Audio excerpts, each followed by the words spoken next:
Sunnyvale and Mountain View are the beating heart of Silicon Valley, home to tech giants, amazing parks, and diverse communities. But even though they're only 2 miles apart, most people have no idea how dramatically different life can be in these neighboring cities. The community vibe, the lifestyle options, and even the slight microclimate can completely transform your Silicon Valley experience. I'm Spencer Su, and after helping over 60 families buy and sell homes last year, I've discovered exactly what makes these neighboring cities so different. Let me show you what you need to know before making this multi-million-dollar decision. First up, let's talk about the numbers, and you might be surprised by what you'll discover. Even though the price hikes in Mountain View and Sunnyvale are very similar these days, the value that you get will be a little bit different. Take a look at these numbers. Mountain View's median single-family home price is around $2.55 million, slightly lower these days than Sunnyvale at $2.789 million according to the latest MLS data from April 2025. However, the price per square feet on average in Mountain View is $1,671 per square feet, while Sunnyvale is $1,544. But these numbers only tell part of the story. What's fascinating is how different your money works in each of these cities. In Mountain View, near Castro Street, that single-family home typically will get you a charming but smaller home with premium walkability. The homes here tend to be older with more character, especially in areas like Old Mountain View and North Wisman Station. You're paying a premium for that downtown lifestyle. So in Mountain View, a typical $2 million home might be around 1,300 square feet on a 4,500 square foot lot. Now, if you take that same budget to Sunnyvale, you'll be looking at slightly bigger of a 1,400 square foot lot, but the lot size will be on average 7,000 square feet. Now, when it comes to daily living expenses, there are subtle but important differences too. The restaurant types and prices in Mountain View tend to run slightly higher than you have comparable options in places like in Sunnyvale, mainly because you have some nicer venues that choose to call Mountain View home. Mountain View is closer to Palo Alto, so that has a big driving effect for it. You'll ultimately be paying for that nice ambiance and that foot traffic that Mountain View as a city offers. Now, fortunately, grocery costs are going to be nearly identical. Service costs like haircuts, dry cleaning, maybe some home services tend to be just a little bit more, only because in Mountain View, they do have higher commercial rents than what you have in Sunnyvale because of the location. Now, here is something that could dramatically impact your monthly budget, which is the transportation cost. If you live in Mountain View, especially in the walkable downtown core, you might be able to get by with one less car than you would in most parts of Sunnyvale. This is because in downtown Mountain View, you can easily walk to grocery stores, restaurants, the pharmacy, and even public transit. Many of my clients who live near Castro Street, which is downtown Mountain View, tell me that they only need to drive the car on weekends for special occasions. But for Sunnyvale, because the city is much longer, most neighborhoods will require a car to get around. So if you're able to eliminate one car, maybe do some more ride sharing, that's going to be a good amount of monthly savings that could offset some of the slightly higher housing costs in Mountain View. It also gives you more convenience. Now, both cities will fall under Santa Clara County's general property tax basis, which is usually a blend of about 1.25%, but there's not going to be a whole lot of differences there. Now that we understand the cost differences, let's talk about what's driving these prices to begin with. The job market that makes these cities so desirable in the first place. Now let's take a look at how home prices were 10 years ago, respectively, in these cities. You can see both have done really well, but Sunnyvale has had a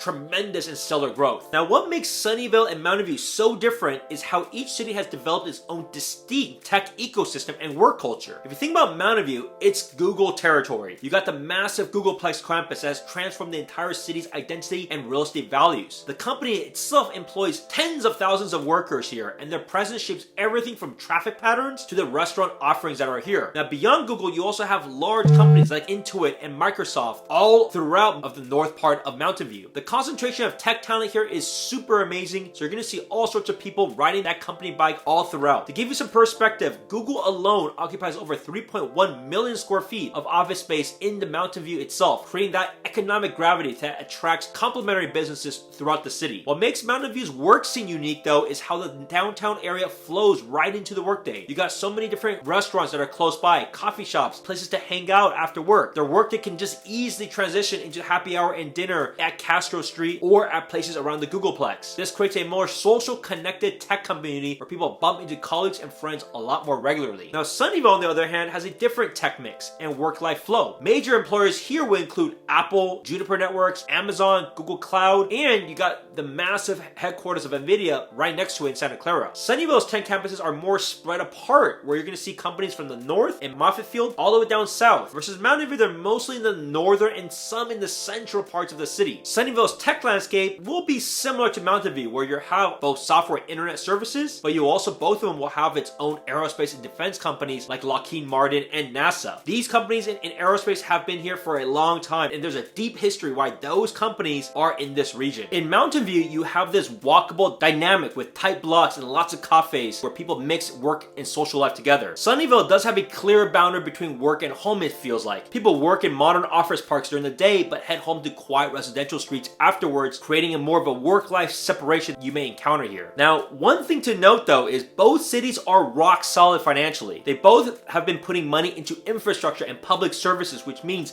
you have fantastic property values and amenities no matter which of the two cities you pick. But before I tell you all about how getting around shapes your daily life in these cities, I want to know your opinion. Would you rather live in Mountain View or would you rather live in Sunnyvale? What do you feel like are the pros and cons of each? Tell me in the comments below. Also, don't forget to hit that subscribe button to get new videos with everything you need to know about living in Silicon Valley. Now, how much of your day-to-day life do you want to spend in a car? Your answer might point you towards one city over the other. Both cities will actually sit along the Caltrain's corridor, giving you direct access to San Francisco and San Jose, but Mountain View Station will be better connected given its position more north and central. It's a major hub where the Caltrain, VTA Light Rail, and tons of corporate shuttles all meet up. Now, if you work at any of the major tech companies around here, there's probably going to be a shuttle that picks up from that Mountain View Transit Center. To give you some perspective, the Mountain View Caltrain station serves about 5,000 riders daily, making it one of the busiest in the entire strip of the peninsula. By comparison, the Sunnyvale station sees about half that ridership, and far fewer corporate shuttles connect there. Now, Sunnyvale's Caltrain access is good if you live in the downtown, but many neighborhoods around are going to be between a 5 to 15 minute drive from the station, which will change things completely for different people. Now, for driving, both cities are going to be pretty easy. They both have quick access to major highways 101, 237, and Highway 85. Sunnyvale tends to be a bit more commuter friendly to driving to other parts of Silicon Valley, like in San Jose. Some parts of Mountain View can get really backed up, especially when you think about that Shoreline Boulevard during the Google rush hours. Locals know to avoid that area at certain times. Now, here's where the cities also look very different. Mountain View is one of the most bike-friendly cities in Silicon Valley. You got lots of dedicated bike lanes. The Stevens Creek Trail gives you a beautiful car-free route through much of the city. I have clients who've gone months without using their cars if they live in this city. Now, Mountain View has invested heavily in their cycling infrastructure with over now 70 miles of bike lanes and paths. By comparison, Sunnyvale has only about 0.7 miles of protected bike lanes, though they are continuing to work to improve the situation. The city does have a bike share program too, with stations throughout downtown and near the transit hubs. Sunnyvale is getting better for bikes, especially in areas like Peary Park and the downtown redevelopment zones, but it still has been traditionally and continues to be much more car focused. Most people in Sunnyvale consider the cars absolutely necessary for daily life. Now, if you enjoy traveling internationally or throughout the country, both cities are about 15 to 20 minutes from San Jose International Airport and 35 minutes from San Francisco Airport. So for frequent travelers, both of them are going to be perfect. One more transportation bonus. Mountain View offers free MV Go shuttles on 4 commute hour routes across North Bayshore, East Wismond, San Antonio, and downtown. Meanwhile, Sunnyvale's transit center connects via VTA bus and light rail. Route 53 runs every 30 minutes on weekdays between Sunnyvale and Santa Clara. The transportation options you choose may completely transform your routine, but what about the overall vibe of where you live? Let's explore the distinct personality these cities offer and how they may match your ideal lifestyle. I've noticed a big difference in how people spend their free times in these two cities. It's fascinating to see how the physical layout of each place shapes residents' daily habits. You got Mountain View's Castro Street, which is the heart of the city. It's walkable, vibrant, with a weekly farmers market, indie coffee shops, and this cool tech meets artsy energy. The pedestrian-friendly downtown has tons of dining options, from tapas at Cascal to Italian at Giorgio's, American at Scratch, plus food from all over the world. On just a few blocks of Castro Street, you can find authentic Japanese ramen at Shalala, Mediterranean cuisine at Cafe Baklava, Indian fine dining at Amber, and innovative California cuisine at Chez TJ. This concentration of dining options creates a foodie paradise where you can try something new every night for weeks. Now, if you walk down Castro Street on a Friday evening, you're gonna see tech workers grabbing drinks, families out for dinner, and usually someone playing music somewhere. They host great events like the Mountain View Art and Wine Festival and summer concerts, and really bring everyone together. The community calendar in Mountain View is packed year-round. Now, besides the massive Art and Wine Festival that draws over 100,000 visitors. There's Thursday night live music events throughout the summer, the Oktoberfest celebration, and movies in the park. Now, Sunnyvale's downtown is great, but it's not as lively. You got historic Murphy Avenue, which has charm and good restaurants, but the whole downtown is changing with the massive City Line development project. This huge 36-acre mixed-use project is bringing in new apartments,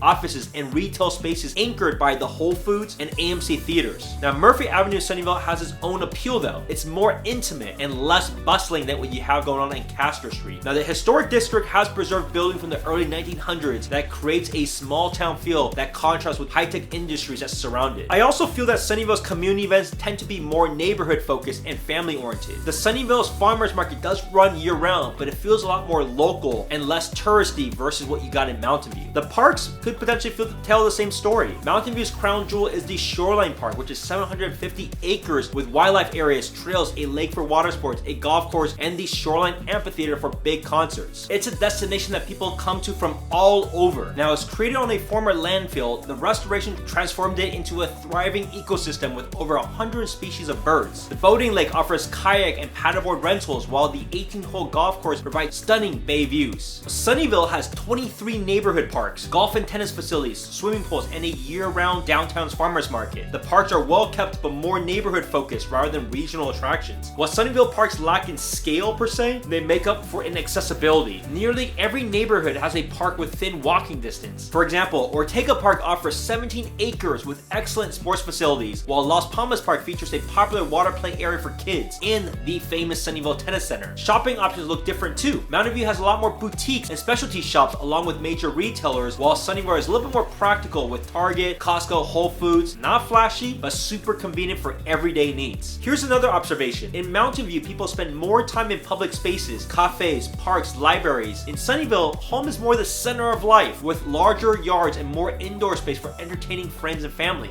These lifestyle differences affect how people connect with their communities. But there's another crucial factor for many families, that's schools. Let's examine the education options that can make or break your decision between these two great cities. Now, did you know that crossing a street could completely change which school your child attends? School boundaries in Silicon Valley could be surprising, and understanding them is really critical before making your home purchase. Mountain View is primarily served by the Mountain View Los Altos Union High School District, which ranks number 2 in all of the San Francisco Bay Area according to niche.com. It's worth also noting that while Mountain View High School has excellent programs in many areas, recent data shows it has areas for improvement, particularly in certain math proficiency rates. The district does overall enjoy a strong reputation with families. Now, Sunnyvale, on the other hand, is primarily served by the Fremont Union High School District, another top-tier district ranking number 4 in the Bay Area with an A+ overall grade. This district is ranked in the top 5% of California school districts. So depending on your exact location in Sunnyvale, students might be attending Homestead High School, Fremont High School, or in some areas, Cupertino High School. Now, Homestead High School, which serves many Sunnyvale students, offers 23 AP courses. Their music and performing arts programs are particularly strong, and they have excellent STEM opportunities as well. Now, for elementary and middle schools, Mountain View has the Mountain View Wisman School District, which includes highly rated schools like Stevenson Elementary and Jose Antonio Vargas Elementary. Sunnyvale has its own Sunnyvale School District for elementary and middle schools in much of the city. One important note, school performance can vary significantly within each city, so it's super critical to check the specific school assignment for any property you're even considering. I always help my clients verify and understand exactly which schools their children will attend before we even visit the properties. Now, both cities also have excellent private school options, if that's your preference. The key takeaway though, while Mountain View schools might have a slight edge in the rankings, both cities will offer outstanding educational options, but be mindful of where you look in the city. But there's one more surprising factor that many home buyers overlook until they've already moved in: the microclimate differences between these neighboring cities. You might be shocked to learn how a couple of miles can create entirely different weather patterns. Here's something you won't find on most real estate listings. Mountain View and Sunnyvale can have completely different weather on the same day, despite just being only 2 miles apart. Both cities enjoy a Mediterranean climate with mild winters and warm, dry summers. But Mountain View's proximity to the bay creates more of a moderate temperature and breeze. Sunnyvale, being slightly more inland, tends to be a little bit warmer and drier, particularly in the summertime. Now, the temperature difference is just really about 3 to 5 degrees, but it could add up over time. Sunnyvale hits regularly the mid-80s during the summers, while Mountain View typically will stay in the upper 70s with more of that breeze. This makes a real difference for outdoor activities and your energy costs. Looking at actual weather data, Sunnyvale averages about 15 more days per year over 80 degrees compared to Mountain View. During July and August, Sunnyvale's average daily high is 82, while Mountain View averages at 78 degrees. degrees. So if you're a gardener or someone who loves spending time outdoors, Sunnyvale's slightly warmer microclimate means a longer growing season and more pool days. It's also better for your solar panels, as Sunnyvale averages 15 more clear sunny days per year than Mountain View. The fog pattern is particularly noticeable from June through August during the phenomenon locals call the June gloom. Mountain View might remain overcast until mid-morning or even early afternoon, while just a couple miles inland in Sunnyvale, residents will wake up to that bright sunshine. Now, these microclimate differences impact your lifestyle in subtle but important ways, from when you schedule outdoor activities to your monthly energy bills. Mountain View homes typically spend less on air conditioning but might need more lighting on foggy mornings. Sunnyvale homes benefit from more natural light but may have higher cooling costs in the summertime. These small climate differences do add up over time and shape how you may experience daily life. So now that we've covered all the key differences, which city is actually right for you? After helping hundreds of families move to the valley, I've learned there's no universally better choice. It's all about matching the city to your lifestyle. Choose Mountain View if you want walkable, vibrant living with a lively downtown scene. It's perfect if you work at Google, of course, love biking everywhere, and value cultural events and urban energy. The convenient transit connections, cooler microclimate, and bike-friendly infrastructure will create a more spontaneous social lifestyle. Just expect to pay a little bit more for smaller homes with character. Choose Sunnyvale if you want more space for the money. It's ideal for families who need bigger yards, extra bedrooms, and prefer a quieter suburban feel. With great highway access for commuters, warmer, sunnier weather year-round, and a clear separation between work and home areas, Sunnyvale offers a more traditional suburban experience while still maintaining strong tech jobs access across the board. Both cities offer excellent schools, strong job markets, and beautiful neighborhoods, and you can always just easily go from one to the other. The decision comes down to your priorities and the lifestyle you want. So if you're trying to decide between these two amazing cities, let's talk. I can provide a personalized consultation to help you find exactly the right fit. Just email me at hello@spencersu.com or contact the number on the screen to get started. Now, if you found this video helpful, you definitely want to watch this one on everything new or coming soon to Silicon Valley in 2025. I'm going to be covering all of the major developments, tech expansions, and infrastructure projects that could directly impact property values in both of these cities. Thanks for watching, and I'll see you in the next one.